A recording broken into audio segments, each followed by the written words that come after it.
Hi, welcome to Hold a Light, a podcast for lifelong learners who are curious about the ways we can deepen our connection to our spiritual and personal growth. I'm Laurie Gunning-Grossman. Today on the show, I'm excited to share my conversation with Julie McFadden, otherwise known as Hospice Nurse Julie. If you're on social media, you might be familiar with Julie, who has millions of followers across her social channels, where she shares stories that are a mix of information and inspiration. Julie is a certified hospice nurse, and she says that her mission is to help dying people and their loved ones understand the process of dying. Her passion is to educate people in order to alleviate the fear and stigma around death and dying. As she says, she believes the more we talk about it, the less we fear it. And the less we fear it, the better we'll live, and the more peaceful we'll die. I love my conversation with Julie because even though she comes from the medical world and believes in science, she does share some spiritual or can't quite be explained moments that are so beautiful to hear. This is why I wanted to talk with her. And so, here's my conversation with the generous and lovely hospice nurse, Julie.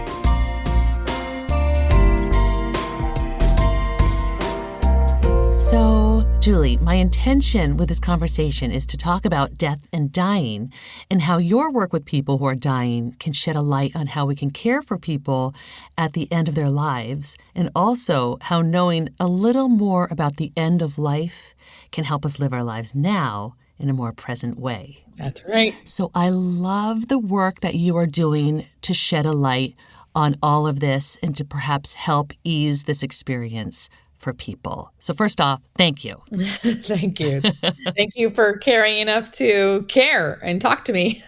Yeah. Okay, so I want to start. Some people might not know the difference between hospice and palliative care.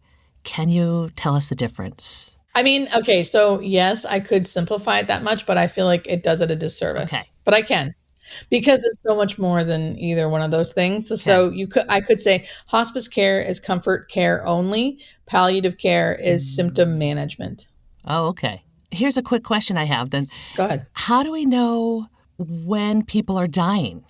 Like, what's the time frame that you say, okay, hospice care time now because you're dying?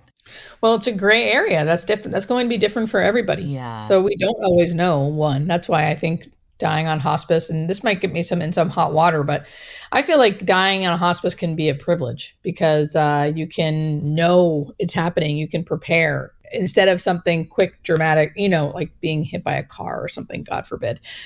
Hospice is a place for you to be able to prepare yourself, your family for this time. And do all the things say all the things you've been meaning to say, do all the things you've been meaning to do if you can. Yeah. So is part of your passion then helping people to make it nicer for them, like to embrace it and make the transition easier for them? I'm just trying to educate. I feel like through education, it can really open up people's eyes and decrease their fear around talking about death. Yes. To decrease the fear, to make death less scary and to make it more sacred. There's no denying it. Yeah. It's going to happen one way or the other. Right. So if you're in this position where it's happening, right? Like you have this disease, it's terminal eventually, what can you do to embrace that? Yeah. Because I've seen it with my own eyes over and over and over again. The people who are willing to embrace that live better and die better. Yeah. Okay. All right. I have so many questions. So you did just touch upon, I heard you bring up the word sacred. And I think I've heard you call the moment of death a sacred moment. And perhaps you've even compared it to like the moment of birth. So you've witnessed the moment of births and you've witnessed the moment of death. So can you talk a little bit more about that moment of death being a sacred moment? Yeah. So I think, so just so everyone knows, I've been around hundreds of deaths, right? Okay. I've seen it kind of play out hundreds of times. Right. And this is only truly through experience have I learned this. Yeah. And that's why I want to kind of share it with everybody. Yeah. So I have found, because I am kind of a third party, right? This is not my loved one. This is not my grief, my sadness. That stuff is removed. Right. Because, it's still obviously sad. It's still a sad thing. I can see people being sad. It's sad. And Because I think I'm not stuck in that grief, I'm not in that moment, I can see how the room itself of someone dying usually has a type of energy that just feels a certain way. It feels like you're kind of closer to something that we don't fully understand. It feels spiritual. It does. And I'm not necessarily even a spiritual person, but there's just a different feeling in that room. And when someone slowly takes their last breath, there is something that is very sacred about it.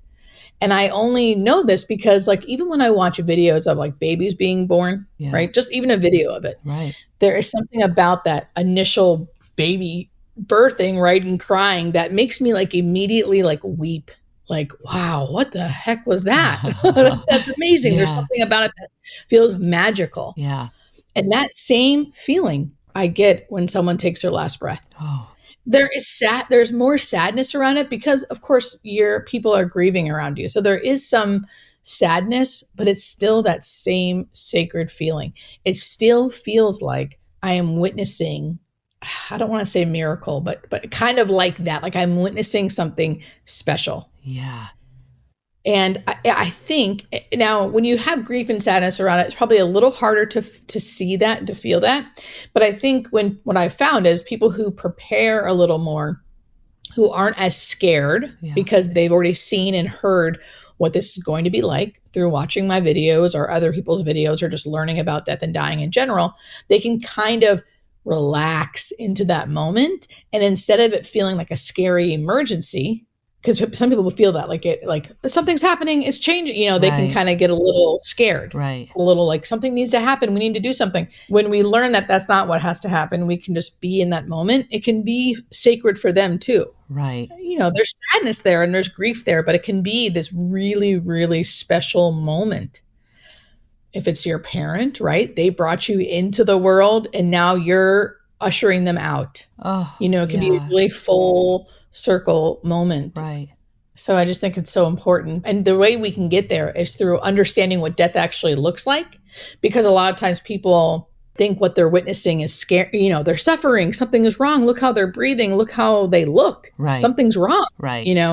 And I'd say 9 out of 10 times, nothing really is wrong. Yeah. That's just how you look when you die. You're just not used to seeing it. So you have said that you've witnessed, did you say hundreds of deaths? Like many, I would say so, yeah. I've never really counted, but probably many. hundreds. Let's just say many. Yeah. So have there been some common things that you've heard people talk about at the end of their lives, whether it's regrets or even things that they are happy about their life, happy that they did or the way they showed up? Anything common? Yeah, I mean, the things they regret mostly are not appreciating their health when they had it. Okay. So I think we all, including me, think we're always going to be these healthy, spry people running around. So not appreciating that when they had it, working too much, working their life away. I had many people who were, working until they hit 65, and then they were going to travel, and then they were going to do this, and then they were going to do that, and then they hit retirement age and they die. Oof. So there's regret there. And regret too with like family. They've, not, which again, like that's a whole family dynamics are crazy, right? But like I have heard a lot of people say they wish they would have been a better father, a better mother. And then things that they really appreciate are family too, family and friends being around. Yeah. And all they really want is to be with them. Oh, of course. Yeah. Oh my gosh. So then let's talk about something that I've heard you mention through your videos, something you have witnessed, visioning. I'm so fascinated with visioning. Me too, girl. And what happens with visioning? Okay, visioning. I need everyone to hear this. Okay. Because this is not something that like just myself would say or like only happens once in a while. This is the thing across all nations, across all cultures, across, it's been monitored and observed for, I think, hundreds of years. And we don't have a certain percentage, but I have heard someone say about 80% of all people, whether have experienced something like this. So it's when you're getting towards the end of your life, and it's usually about 3 weeks to a month before you die. So if we have our patients actually start saying this to us, we know that usually they'll probably die within a month. Where they start seeing, dead relatives, loved ones, friends, pets, sometimes angels and like deities, whoever they believe in, right? Jesus or Muhammad, Archangel Michael, whatever kind of religion they belong to. So it doesn't have to be just Christianity, but whatever religion they belong to. Right. And they are always comforted by it. So that's the main thing, is because there's definitely diseases where you can be confused and have delirium, and you see a guy in the room and you're afraid, right? Or like you're a little paranoid. Someone's following you or people are out to get you. That is not visioning. Visioning is always comforting. It's usually people but sometimes there's angels and stuff too that people see. Right. And I would say it happens in the majority of my patients. Wow. It happens so much that like I don't have specific stories, because it's like a drop in the hat. Like almost everyone does. The reason why I hear more about it now is because during my education, I'll mention, just so you know, if your loved one starts saying they're seeing their mom or they're seeing their dad, don't get freaked out. This is something normal that happens.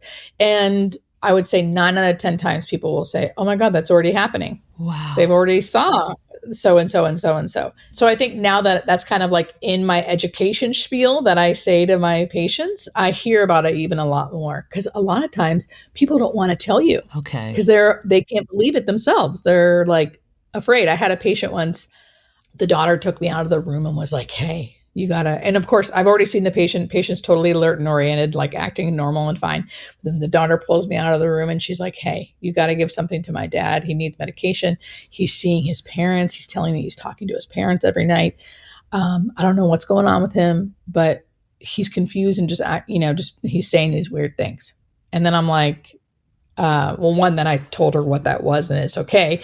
And then I went to go talk to him and I didn't say anything, but then he pulled me aside and goes, hey, I want you to know, don't tell anyone, because I don't want anyone to think I'm crazy, but I'm seeing my parents and I was really scared. And now I'm not really scared, because they're telling me they're coming to get me, not now, but soon. Oh, and Julie. It just, oh my God. I mean, countless all the time. This is so beautiful to hear. This makes me tear up, and it made my heart just feel like it grew wider. The thought that as we're dying, that we can be comforted by the people we love who are coming back to perhaps usher us in. Yeah. It's so beautiful. It is so beautiful. So as you are a person who is in the field of medicine based on science, am I hearing you say that this is a spiritual experience, or can you not even put a label on it? I personally, right, this is just my belief, because as of now, we do not know why this happens. We don't know.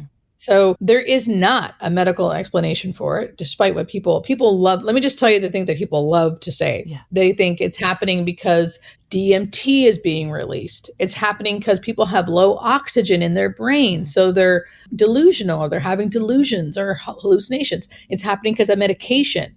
Now, doctors aren't saying this. People who are skeptics, which I don't blame them, think this. And let me tell you, as a healthcare professional, and I think every other healthcare professional in this area would say the same thing.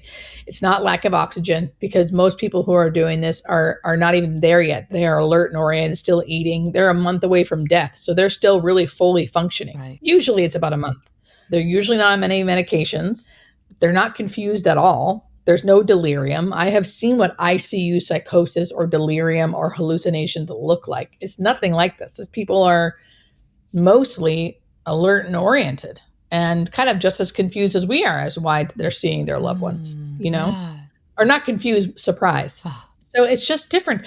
I don't know why it happens. I mean, I think there's something spiritual going on. I don't fully understand it, but I know it happens so much that I need to educate about it. I actually have to educate about it. Wow. So people don't freak out when their loved ones start saying stuff like this. Oh my gosh. Isn't that crazy? I love it so much. Yeah. I mean, it makes it all feel like the end of life there's like to look forward to something like that. Like for me, say to see my father again, Yeah. although I hope this is not for a long, long, long time, Yeah. is so beautiful. It's so comforting. I know. So let me ask you this then. So you mentioned earlier that you have been in rooms where it feels like there's a change in the room. And I've heard you also say that there was an experience that you had personally that made you believe in the afterlife. You were sharing a story about a favorite patient of yours that made you believe in the afterlife. Can you share that story? Yes. Okay. So I had a patient where we all got really close with this person because they were on service for a long time, meaning they lived for a while. He was younger. There was a lot of issues in his life. We had to help him a lot, which is amazing. And it made us all very close with this guy.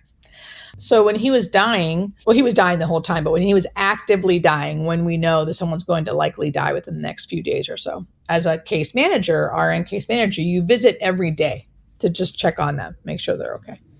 And of course, the last time I saw him, I knew he would die that day. He was fully unconscious, changes in breathing, looked just like someone who would die very, very, very soon. Definitely that day. So I kind of said my goodbyes to him quietly in my head in his house. And I had a continuous care nurse that was like being with him until he died. So I just said to her, text me when he dies, just so I know what's going on. And I went to my car and I did not feel sad. I felt like just thankful that I got to meet him and have all these amazing conversations about end of life. He was very open about talking about his fears and his comforts and all the different things he thought might happen and whatever. So this whole journey, we've already talked about all the things, right, that you would talk about with a patient who was dying. Not always, actually. With him, though, it was really specific. Like he was a little afraid, he didn't know what to expect. There was a lot of questions. And I was in my car and I was like thanking him in my head, like, thank you so much for having this journey with me and like meeting you. It's been so great, blah, blah, blah. I just wish you all the best. I wish you all the peace, yada, yada. And as I'm in my car saying these things, I can suddenly, and this has never happened to me or since, I could suddenly hear his voice in my head. And he was making me, as he was speaking, he was also making me like feel things. So I could like feel things and hear his voice. And his voice was like excited. He sounded like kind of like a little kid in a candy store. Oh my gosh, oh my gosh. And he actually said my name. Oh my gosh, Julie. Oh my gosh, Julie. And I could feel the excitement. I kind of felt like I was flying, ironically enough, and like exuberance and freedom. And he just kept saying, oh my gosh, Julie. Oh my gosh, Julie. I can't believe it. I can't believe it. If I only would have known, if I only would have known. And it was kind of like he was so excited he couldn't like finish his sentences, right? Like, because he didn't say anything like too profound to me. He was more like, oh my gosh, if I only would have known, if I only would have known, if I only would have known. And it felt like if I only would have known how good this is, like I wouldn't have been so afraid. I wouldn't have doubted anything. Like, and the feeling was like freedom and joy. And like he was so overwhelmed with love and peace and joy and freedom. And I was so moved at the moment, like when this was all, it was all happening at once, right? It's kind of hard thinking back, but like I was just weeping, tears of joy in my car, like, because I was so overwhelmed by the power of what I was feeling. Wow. And then it just stopped. And I was kind of like, okay, and then you're kind of like sucked back into reality, right? You're like, now I'm in my car and I'm like, what the hell's going on?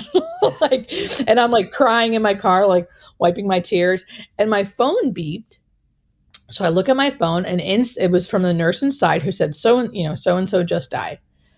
And I thought, I know, I feel like he literally showed me what was happening the moments before he died. Oh my God. And I didn't say this to her because I didn't know what the hell was going on. And I didn't really know her that well. I was so shook by the whole thing in a good way. I was like, what just happened to me? Yeah. And then I went about my day. That's what nurses do, right? Yeah. And then I just went to my next patient and was like, okay. But, looking back years and years late, now it's been years and years and years. But I thought, I'm going to tell people about this. I'm like really scared because it makes me sound a little nuts, but I can't explain that. And it's really changed who I am and what I believe. And he just gave me such a beautiful gift. It's so beautiful. And I have to say, to me, and I'm sure to many people, it does not sound nuts. It sounds really beautiful and really comforting. Yeah. And that's why I love this story. I was hoping you could share one other story that I've heard you tell that maybe some people haven't heard of. It's your angel story. Oh my gosh. Yeah. Yes, go. Tell me the angel story. Yes. Okay. So it's kind of like a twofold story. Yeah. So I have like the miracle story with like a twist of the angel. I want it. So I used to always tell the miracle story and I just left out the angel part because again, out of fear. So the way I told the original story, which is the one miracle I feel like I've witnessed, and I do feel like it was a miracle, was a woman who was actively dying, which means a few hours to a few days maybe to live. And she came on service actively dying. So when I saw her, she was actively dying. I would have said she should die that night. She was cyanotic, which means like blue, like obviously not oxygenating, end of life breathing, modeling, everything you see at the end of life. It means someone's very, very close. She looked very comfortable, but she was definitely someone who was not conscious. And in my opinion, after being a nurse for many, many years, would have died that night. She was young. Her kids were in their early 20s. And I was trying to talk to them, preparing them about what was happening that night, because I could tell they did not understand what was going on. So I'd spent a lot of time with them, talking to them about how their mother was going to die tonight. I was being very certain with them because one, I was certain, or so I thought, and I wanted them to understand what was really happening, right? And to help their mom have a peaceful death and to get family there and all the things to help prepare them. And so once they were kind of taken care of to an extent and they were calling family to come help them, I went into the room just to make sure she was comfortable and to make sure like she hadn't died already. That's how close to death I thought she was. I thought I was kind of just hang around because I'm like, she's probably going to die like any minute. I probably should just stay here. Oh my gosh. But she looked very comfortable, still breathing. And I kind of just sat in the room for a little bit, making sure everything was okay. And then again, suddenly in my mind, I saw this like big, massive thing. That's all I can explain. Massive, like huge, like as big as a car, like almost like a brick statue, so to speak, in my head. And it looked like it was like bending over her bed. And it happened very quickly, but it felt very powerful, very strong, nothing to do with me. It wasn't connected to me at all. It felt like her thing. And it just sort of felt like I got her. Kind of like it didn't matter if I was there or not. This thing was like for her, there for her. I got her type of power, strong strength. Not necessarily even warm or friendly. Not mean or scary, but just sort of like power. Wow. Yeah. And it happened like that. It happened a split second. And of course, like I said, I'm actually not super connected to these things. So I didn't think, oh, that was an angel. Well, I kind of did actually. So I'm very quick to like throw stuff out of my mind. That happened within seconds. I leave. I go home. I call the office being like, hey, I think so-and-so is going to die tonight. So make sure the nurse goes out. It's a young family, like kind of preparing everybody. Just make sure someone goes out to check on them and, when she dies, because she's going to die tonight. And they assured me like, yeah, we got it. We're all good. So in the morning, I don't see, usually you get an email list saying someone died. So I opened the email and there was no like death visit. So I was like, what the heck? No one went out to go see her? What happened? So I called the office and I'm like, did so-and-so die? Why isn't there a death visit? And they're like, no one called. And I'm like, what the heck? So I called the family to be like, what has happened? And to me, it's like, no way could she have lived through the night. Right. So I call and the son answers and he's like happy. Yeah. He's like, hey, oh yeah. And I'm like, hey, what's going on? How'd the night go? And he was like, night went good. We all slept and I woke up and mom was awake and she said she was hungry. And because, oh my God, I'm dying because I don't think he understood like how close to death she was, even though I tried to explain to this kid because I wanted them to know. Yeah. He was like not as surprised and I'm trying to not be like fully shocked. So I'm like, oh, what? And they're like, yeah, mom's up eating pancakes. And I hear them like laughing in the background. I'm thinking like, the hell? is going on here? So I was like, oh, great. Okay, well, I'm going to make you guys my first visit in the morning. And of course, I like race right over because I can't believe what I'm hearing. And I go over there and sure enough, and then I'm thinking, not to be the bearer of bad news, but I'm thinking maybe this is the rally where someone has a burst of energy, right? And kind of comes back to life and then dies soon after. That can happen. Right. It happens in like 30% of all patients. So of course, bearer of bad news, nurse over here tries to tell the family this, like a little bit of a warning, like, hey, just so you know, because I'm convinced this lady is like, shouldn't be alive. So I'm like, maybe this is the rally. She might die soon after, just to be prepared. And then, nope, she lived, like fully lived, walking, talking, eating, no pain for 3 months. Now, I know that doesn't sound like she didn't live forever, right? But like that is wild for someone who was so close to death. Right. To live so alive. Like she could walk, she could talk, she could eat. I mean, this woman wasn't conscious. Yeah. So 3 months, and then she did die peacefully. And so I used to just tell the story without talking about that big brick of a thing that I saw by her bed. And then I finally started saying, and you know, I did have a weird vision that night where I felt like I saw something standing over her bed being like, I got you. Oh. And I feel like it's an angel. It's not what I thought an angel would look like, but I love it. Yeah, it was very strong. It was not like, it wasn't like loving. I don't want to say that because it wasn't mean either, but it didn't feel scary, but it didn't feel loving. Yeah. It felt like power. Super strong, Julie, and powerful. It's amazing.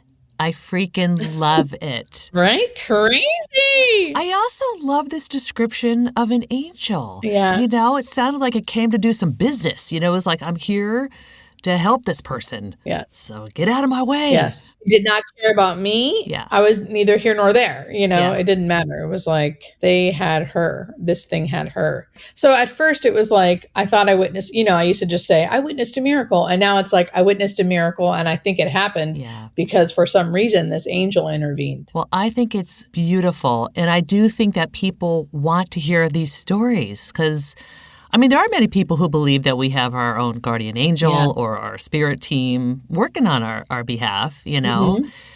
Do you ever feel like you have your own guardian angel? Like, have you felt your own presence of a being?